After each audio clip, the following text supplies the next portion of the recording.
Hare Krishna. Welcome to our short lesson on Sanskrit consonants and other letters. We'll be explaining the pronunciation along with their transliteration symbols. Let's begin with the consonants.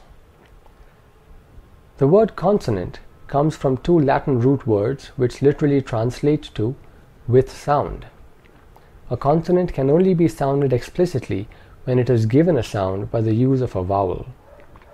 If there is no vowel to modify it, the sound of the consonant remains unmanifest. Take, for example, the English word mat.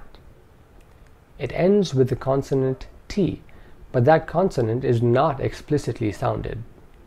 The mouth and tongue get into position for the T, but because there is no vowel after it, the sound remains unsaid. Contrast this with the word matador, and we see that the consonant now is explicitly sounded along with a vowel. In a manner of speaking, vowels give life to consonants. This is true in Sanskrit as well, and thus in order to be able to practice the pronunciation of the consonants, we will sound them along with the vowel a. Recall from our lesson on vowels that this is the first short vowel in Sanskrit. There are 5 groups of consonants in the Sanskrit alphabet, and they are grouped according to the structure of the mouth and tongue required to pronounce them. Each group has 5 letters.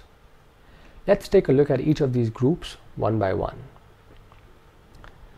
The first group of consonants are gutturals, which means they come from the throat. The air is blocked by the tongue at the back of the throat until a vowel comes along and releases the air along with the sound. The 5 consonants in this group are k, k, g, gh, ng. Let's go over them in more detail. The first consonant is pronounced k. Try saying this while releasing as little air as possible. There should be no unnecessary gush of air along with this sound.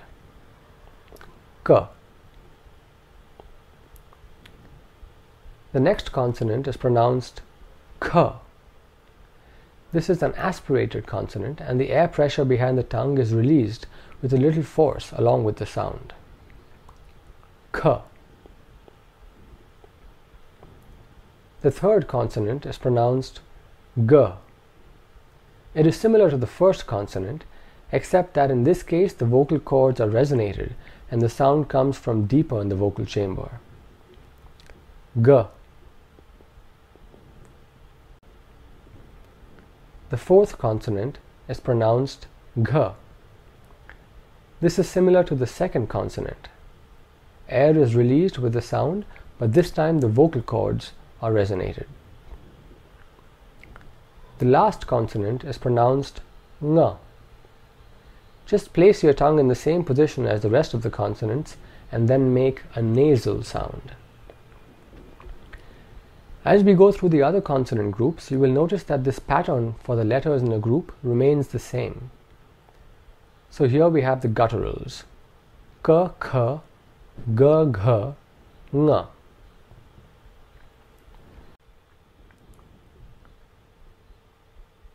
The next group are called palatals.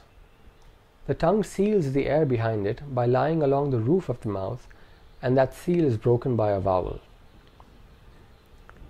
The palatals are pronounced ch, ch, j, jh, ny. I'll go over them again. Listen carefully, especially to the difference between the aspirated and non-aspirated sounds. Ch, ch, j, jh, ny. The next group are called cerebrals, where the tongue seals the breath behind it by arching up firmly against the roof of the mouth. The cerebrals have a very hard and sharp sound, and they are all represented by letters with a dot beneath them. This is how they go. T, Th, D, Dh, N. I'll go over them one more time. T, Th, D, Dh, N. The next group of consonants are called dentals, and they are fairly easy to pronounce. Here the tongue comes up against the back of the teeth, which are slightly parted. The dentals are pronounced as follows: T, Th, D, Dh, N. I'll go over them one more time. T, Th, D, Dh, N. The fifth and final group of consonants are called labials. The 5 labials are P, P, B, Bh, M. I'll say them one more time. P, P, B, Bh, M. That completes the 5 consonant groups. What remains are the semivowels, sibilants, and aspirates. Let's find out what they're about. The semivowels are so called because they are based on the in-between or transition sound when moving from a vowel to the Sanskrit vowel a. For example, the transition from I to a gives us the semivowel ya.